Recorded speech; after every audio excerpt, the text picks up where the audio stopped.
سلام. وقتی پدرم مرد تنها چیزی که برای من گذاشت یک خانه قدیمی در روستای کروان بود، روستایی فراموش شده در دامنه کوههای زاگرس، جایی که حتی آنتن موبایل هم جرأت نمی‌کرد واردش شود. اسمم سیناست. 28 سالمه و توی تهران کار میکنم.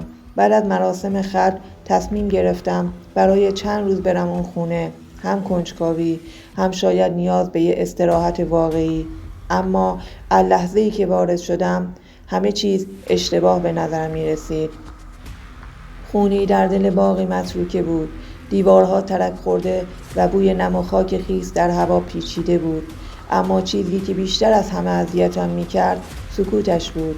سکوتی که انگار یه چیز پنهان شده توش نفس می‌کشید. شب اول درست بعد از اینکه چراغا رو خاموش کردم و دراز کشیدم صدایی شنیدم. صدای خیلی ضعیفی بود، مثل زمزمه کسی که درست پشت در ایستاده باشه. سینا، چرا برگشتی؟ باورم نمیشد. فکر کردم خیالاتی شدم.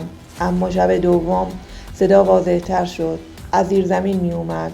چیزی می گفت، نه با کلمات انسانی، بلکه با زمزمه هایی که تو ذهنم می پیچید و حس تهوع می آورد. شب سوم در زیر زمین خود به خود باز شد. رفتم پایین با چراغ قوه. پله ها سنگی و خیس بودن. ته زیر زمین یه در چوبی بود که با زنجیر بسته شده بود. روی دیوارها با زغال نوشته بودن در را باز نکن. صدای او شبیه انسان بود. قلبم تون میزد. اما قبل از اینکه بتونم تصمیم بگیرم چیزی از پشت دستم رو گرفت. برگشتم. هیچ کس نبود، اما انگشتم خراشیده شده بود، طوری که انگار یه چنگال خیلی باریک پوستم رو دریده باشه. از اون شب به بعد توی خواب صداهایی میشنیدم. خوابهایی از بچه‌هایی که توی این خونه گم شده بودن، از زنانی با صورت‌های پوشیده، از چهره‌ای در تاریکی با چشمانی قرمز و صداش مثل شکستن استخوان بود. یه پیرمرد توی روستا پیدا کردم. وقتی اسم خونه پدری رو شنید فقط یه جمله گفت: اونجا صاحب داره. پدرت خودش یه بار در رو باز کرده بود، برای همین مرد. پرسیدم صاحب یعنی کی؟ آروم گفت جن مرزبان، از نوع عاقله، باهوشتر از هر آدم، فقط با صدا میاد. تا وقتی جوابشو ندی کاری نداره، ولی اگه صداشو بشنوی و حرف بزنی به جای صدات روحتو میبره. امشب برای اولین بار صدا گفت: سینا، چرا نمیپرسی من کیم؟ دلم لرزید. لبهام بی اختیار باز شدن. گفتم تو کی هستی؟ و حالا چراغا خاموش شدن. در زیر زمین داره باز میشه. اگه کسی این نوشته رو پیدا کرد من دیگه سینا نیستم. وقتی در زیر زمین باز شد نور چراغ قوه‌ام شروع کرد به چشمک زدن. صدا هنوز ادامه داشت، اما این بار انگار از درون ذهنم می اومد، نه از بیرون. حالا که پرسیدی باید ببینی. باد سردی از داخل زیر زمین بیرون زد. قدم برداشتم. انگار پاهام دیگه متعلق به خودم نبود. داخل شدم. اتاقی کوچک شبیه به سردابه‌های قدیمی، پر از نقش‌های عجیبی روی زمین و دیوار بود. وسط اتاق یه پیکر نشسته بود. پشتش به من بود. موهای بلند، پوست خاکستری و بدنی که مثل دود موج میزد.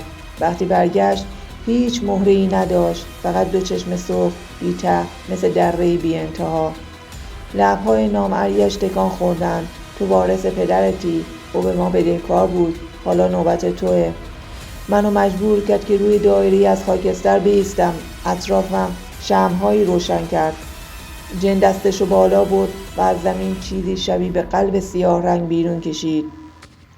تا وقتی این در دست توه، صدای من همیشه همراهته. اگر بندازیش چیزی ازت نمیمونه. ناگهان توی ذهنم تصاویری دیدم. پدرم که نیمه شب گریه میکرد، دعا میخوند، چیزی رو زیر خاک دفن میکرد و بعد صدای شکستن. پدرم با جن معامله کرده بود برای چیزی، شاید زندگی، شاید ثروت، اما حالا من باید تاوان میدادم. از اون شب به بعد خواب ندارم. جن هر شب سراغم میاد، گاهی به شکل مادر مردم، گاهی به شکل خودم. هر بار خاطرات جدیدی نشونم میده. انگار داره هویتمو پاک میکنه و چیز جدید جاش میذاره. روزی یکی از بچه‌های روستا گفت عمو چرا همیشه با خودت حرف میزنی؟ اما من حرف نمیزدم. اون صدایی که میشنید صدای جن بود. تصمیم گرفتم فرار کنم. شبانه سوار ماشین شدم و از روستا بیرون زدم.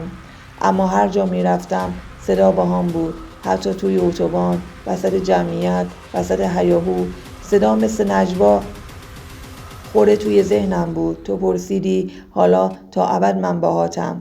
به تهران برگشتم، اما خونم پر از سایه شده. آینه ها تصویر کسی رو نشون میدادن که من نبودم. صدام گاهی دیگه مثل خودم نبود. الان که اینو می نویسم احساس می کنم چیزی توی وجودم داره جابجا میشه.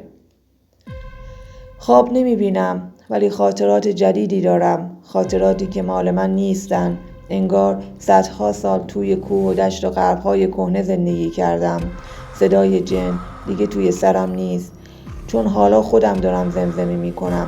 اگر کسی این متن رو پیدا کرد لطفاً به خونه پدری من در کروان نرین، حتی نگاهش نکنین و هیچ وقت به صدایی که اسمتون رو زمزمه میکنه جواب ندین.